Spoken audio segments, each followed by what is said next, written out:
Hello everyone. मैं मोहित महेंद्राज आपका स्वागत करता हूं। आपका रीजनिंग मेंटर आपको एक एडवाइस के रूप में बताना चाहता हूं कि देखिए, आप स्पीड टेस्ट देते हैं, लेकिन अगर स्पीड टेस्ट का डिस्कशन नहीं किया, स्पीड टेस्ट की एनालिसिस नहीं किया, तो कोई मतलब नहीं स्पीड टेस्ट देने का। आप पेपर देते जाइए, उससे कोई फर्क नहीं पड़ना है। हम आपको तरीका बताते हैं कि सही तरीका क्या है स्पीड टेस्ट लगाने का और उससे सिलेक्शन पाने का। नंबर एक, स्पीड टेस्ट देना है। स्पीड टेस्ट देकर आप आएंगे। उसके बाद आप देखेंगे ऐसे कितने क्वेश्चन हैं जिनको हम सॉल्व नहीं कर पाए। पर्टिकुलर कुछ टॉपिक से रिलेटेड होंगे, मान लिया डायरेक्शन से होगा, ब्लड रिलेशन होगा, मिसिंग नंबर होगा। कुछ ऐसे टॉपिक है जिनको आप टच नहीं कर पा रहे। मतलब टारगेट आपने बनाया कि अब मुझे पहले इन टॉपिक को अच्छे से पढ़ना है, फिर जाके मॉक टेस्ट देना है। नेक्स्ट मॉक टेस्ट में, नेक्स्ट स्पीड टेस्ट में हम इस टॉपिक के क्वेश्चन को छोड़कर नहीं आएंगे। ये पहला काम है। चलिए, हो गया। दूसरा काम क्या है?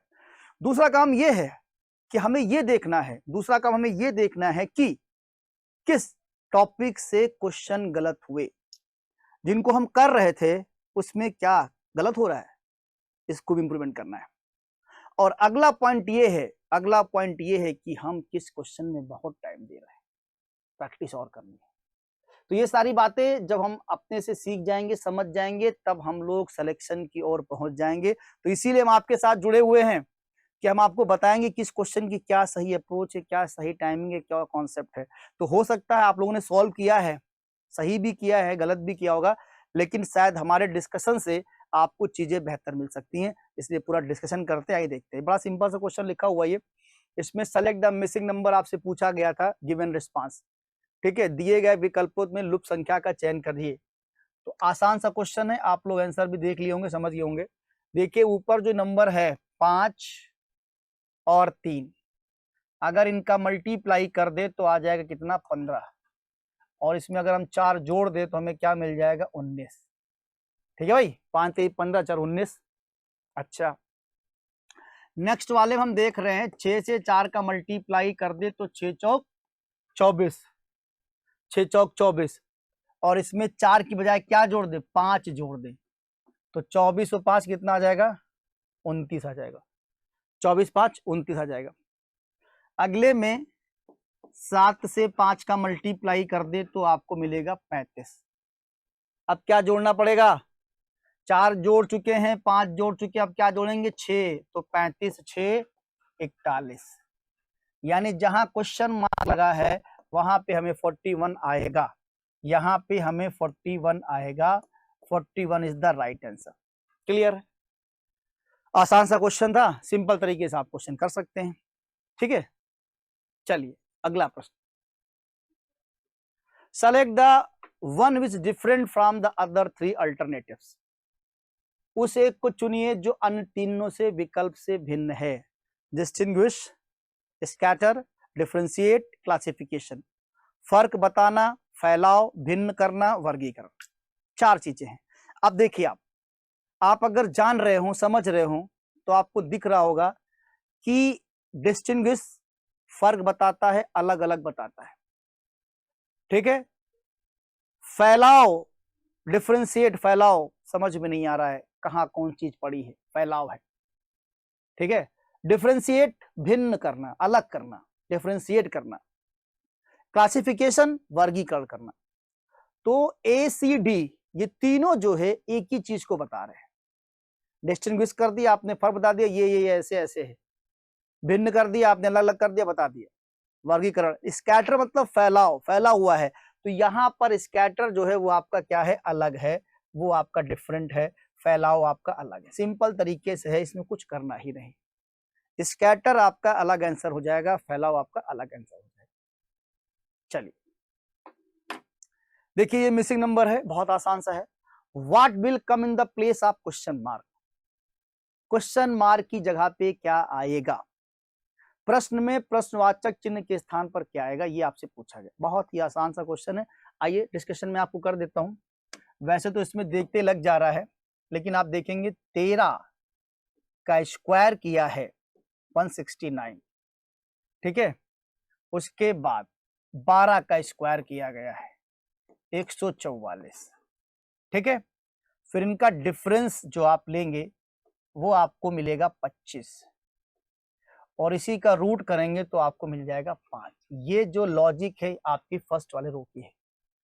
13 का स्क्वायर है, 12 का स्क्वायर है, फिर डिफरेंस क्या है 25 है और रूट निकाल के 5 कर दिया। ऐसे नेक्स्ट वाले में भी आप देखेंगे 25 का स्क्वायर मतलब 625, फिर उसके बाद 20 का स्क्वायर मतलब 400, ठीक। और उसके बाद जब आपका डिफरेंस आएगा तो आपका कितना आएगा 225 और 225 का जब आप रूट निकालेंगे तो आपको मिलेगा 15। क्लियर है? इसका मतलब जो 6 है यहां पर आप देखेंगे जो 6 है वो 36 का क्या होगा रूट होगा ऐसे, तो डिफरेंस जो आया होगा वो 36 आया होगा। क्लियर है? और ये 8 का स्क्वायर है कितना है 64 है, तो डिफरेंस निकाला गया होगा 36 कैसे आएगा, जब 100 का डिफरेंस होगा तभी 36 आएगा। ये आपका होगा 10 का स्क्वायर। समझ गया आप? तो सिंपली हमें यहाँ पे क्या नंबर चाहिए, हमें यहाँ पे 10 ऑप्शन चाहिए। सी आपका करेक्ट आंसर हो जाएगा, सी आपका करेक्ट आंसर हो जाएगा। क्लियर? नेक्स्ट क्वेश्चन पे आते हैं। बहुत बढ़िया क्वेश्चन है ये बहुत अच्छा क्वेश्चन है। इसको आप जल्दी से कैसे करें इस पे आप ध्यान दीजिए। देखिए क्या कर रहा है, which interchange of sign will make the given equation correct if the sign of the last digit number is fixed. यदि अंतिम अंक संख्या का चिन्ह निश्चित है तो कौन सा चिन्ह बदलने से दिया गया समीकरण सही होगा। अंतिम अंक यानी कि जो यहां पर दिया हुआ है डिजिट या जो भी है वो आपका सही है, ये आपका सही है। क्लियर है? तो आपको ये सही बताने के लिए क्या चेंज करना पड़ेगा ये आपको देखना पड़ेगा। अब आप ध्यान दीजिए क्या सिंबल हम चेंज करें, ठीक। अच्छा, अगर ये यहाँ पे हम सिंबल की बात करें, यहाँ पे प्लस और मल्टीप्लाई रखा, अगर ये प्लस और मल्टीप्लाई आपस में चेंज कर देंगे तो प्लस और यहाँ पे आ जाएगा ये प्लस, तो 5 2 7 हो जाएगा, ठीक है। लेकिन ये सिंबल थोड़ा सा जो है डिविजिबल का है, ये सारी डिविजिबल का है, ये सिंबल डिविजिबल का है। क्लियर है? हाँ, प्लस का जो साइन है वो लंबा वाला है, ठीक है। ये जो है आपका डिविजिबल का साइन है, ये थोड़ा सा कंफ्यूज कर रहा मुझे। हाँ, ये डिविजिबल का साइन है। तो डिविजिबल और मल्टीप्लाई अगर करते हैं तो डिविजिबल अगर वहां पे आता है तो 5 से 2 डिवाइड करने पे पॉइंट में आंसर आएगा, जो कि डिजिट आपकी 30 है, तो इसको हमको चेक नहीं करना चाहिए। ये वाला ऑप्शन अभी हम लोग नीचे करेंगे। माइनस और डिविजिबल को चेक किया जाए, अगर माइनस और डिविजिबल को चेंज किया जाए तो माइनस और डिविजिबल अगर यहाँ आता तो 4 से डिवाइड आसानी हो जाएगा, है ना। डिविजिबल और माइनस को चेंज करें तो 4 से डिवाइड हो जाएगा 28, तो ये सही लग रहा है, इसी को ट्राई कर लेते हैं। जो हमें दिख जाए उसको ट्राई कर लेते हैं, ठीक है। तो यहाँ पे जो लिखा है वो ऐसे लिखा है 27 डिविजिबल 28 -4 प्लस 5 इंटू 2 इक्वल 30। अब हम बी वाले को अगर चेंज करते हैं, जो बी वाला है माइनस और डिविजिबल को चेंज करते हैं तो 27 माइनस 28 डिविजिबल 4 प्लस 5 इंटू 2 बराबर 30। बोर्ड मॉस लगाते हैं, बोर्ड मॉस लगाएंगे तो 4 से डिवाइड हो जाएगा ये, तो ये आपको 27 और यहाँ पे 7, क्योंकि डिवाइड के साथ बचेगा, प्लस 5 इंटू 2 बराबर 30 हो जाएगा आपको। अब यहां देखें आप 27 माइनस 7, अब इसका वो हो जाएगा तो ये आ जाएगा 10 और बराबर 30 आ जाएगा, ठीक है। अच्छा, अब आप देखिए ये प्लस और ये प्लस जोड़ दीजिए आप, तो ये 37 में प्लस हो जाएगा, -7 आ जाएगा और बराबर 30 आ जाएगा। तो इसका मतलब 30 और इक्वल 30 बिल्कुल सही है। तो बिल्कुल सही का मतलब जो हमने सोचा वो सही था, तो यहाँ पे बी वाला ऑप्शन आपका यहाँ पे करेक्ट हो जाएगा। देख रहे हैं आप, हमने देखते ही समझ लिया था डिजिट कौन सी डिविजिबल थी, 28 से 4 डिविजिबल है, इसलिए वहां अगर डिवाइड लगेगा तो ज्यादा सही रहेगा, और वो सही भी हो गया। यही तो प्रैक्टिस है, यही तो प्रैक्टिस है, यही हमें करना है। ठीक है, चलिए। Which one set of letters when sequentially placed at the gaps in the given letter series shall complete it? नीचे दिए गए अक्षरों का कौन सा समूह जब रिक्त स्थानों पर क्रमवार रखा जाए जो श्रृंखला को पूरा करे? बहुत ही अच्छा क्वेश्चन आता है, ये बहुत इंटरेस्टिंग क्वेश्चन होता है। यहाँ पे पैटर्न को जल्दी कैसे करना होता है, हम पहले काउंट करते हैं।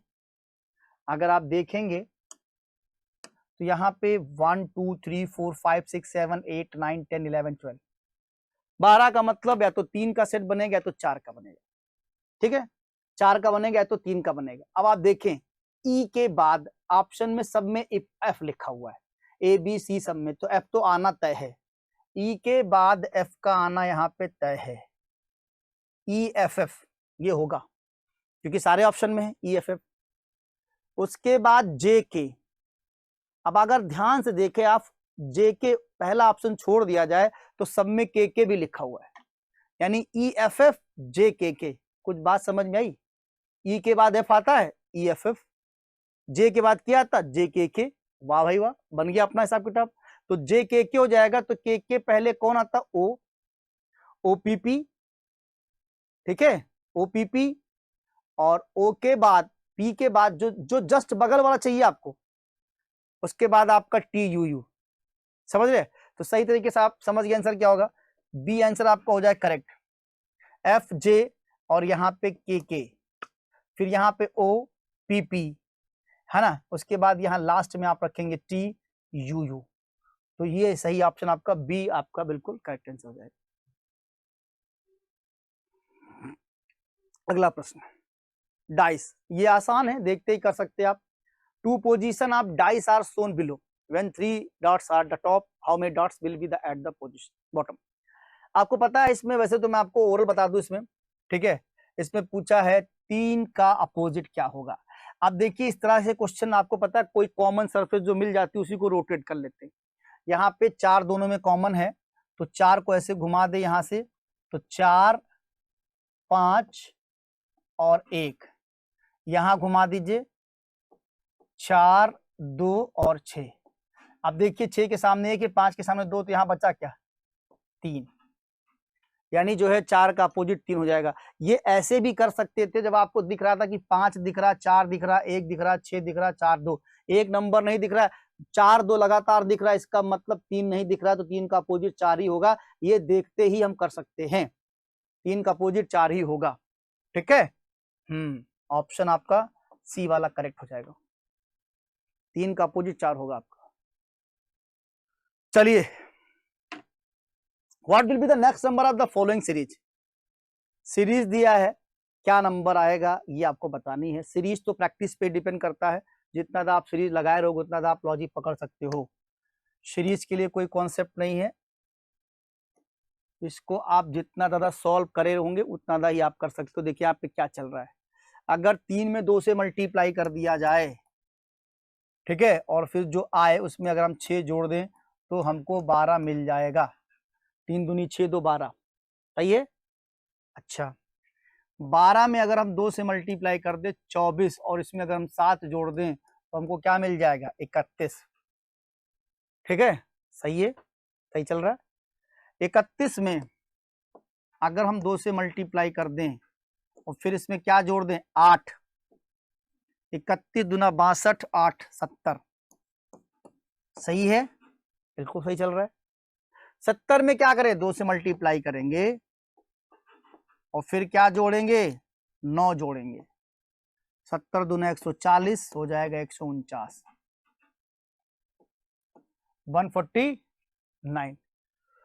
149। थोड़ा सा ये गड़बड़ लिख गया है, बहुत स्किप कर दिया मैंने, 149 समझ गए आप। 149 द राइट आंसर, ए वाला आपका ऑप्शन क्या है करेक्ट, ए ऑप्शन आपका राइट है। डायरेक्शन क्वेश्चन है, बड़ा आसान सा क्वेश्चन है, ठीक है, आइए डिस्कशन कर देते हैं। A is the north of B, A जो है बी के उत्तर में है, ए नॉर्थ में है किसके, बी के, is the north of B and the west of G. A जो है बी के नॉर्थ में है और जी के कहां पर है, वेस्ट में है। ठीक, ए बी के नॉर्थ में, जी के कहां पे, वेस्ट में है।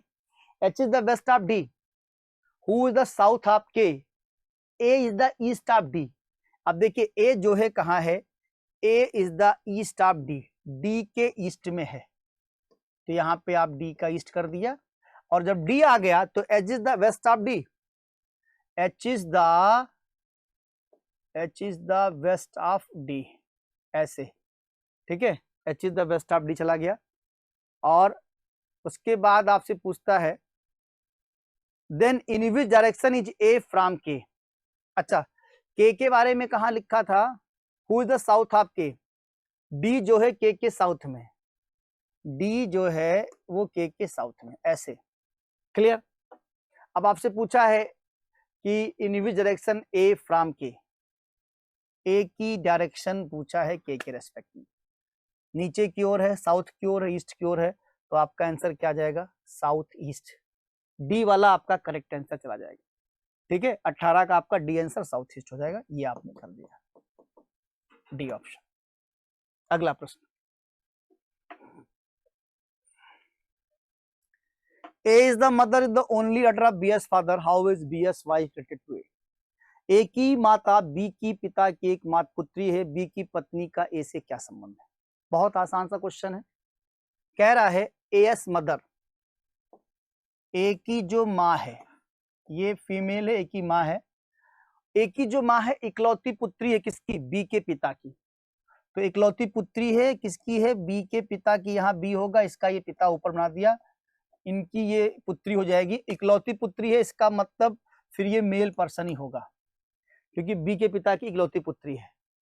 और कह रहा how is B's wife, B की पत्नी, यहाँ बी की पत्नी हो गई, बी की पत्नी संबंधित कैसे है ए से, तो ए की मम्मी, मम्मी के भाई मामा, और ये मामा की पत्नी यानी मामी।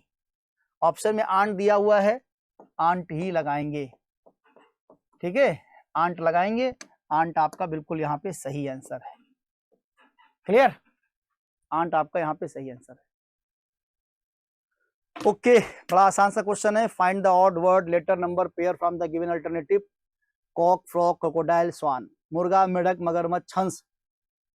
तो सिंपल है यार, मुर्गा, क्योंकि मेढक मगरमच्छ हंस ये तीनों पानी में रहते हैं लेकिन मुर्गा पानी में नहीं जाता है, तो सिंपल है, इसका आंसर आपका ए हो जाएगा, ए इज द राइट आंसर। आपको चीजें समझ में आई होंगी, लगातार इस तरह का डिस्कशन चलता रहेगा, आप डिस्कशन के साथ जुड़े रहेंगे, आप बहुत जबरदस्त अपने में इंप्रूवमेंट देखेंगे, ठीक है। तो चीजें का आपको क्लियर हुई हैं, thank you class.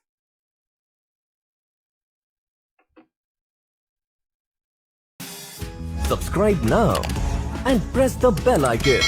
Never miss an update.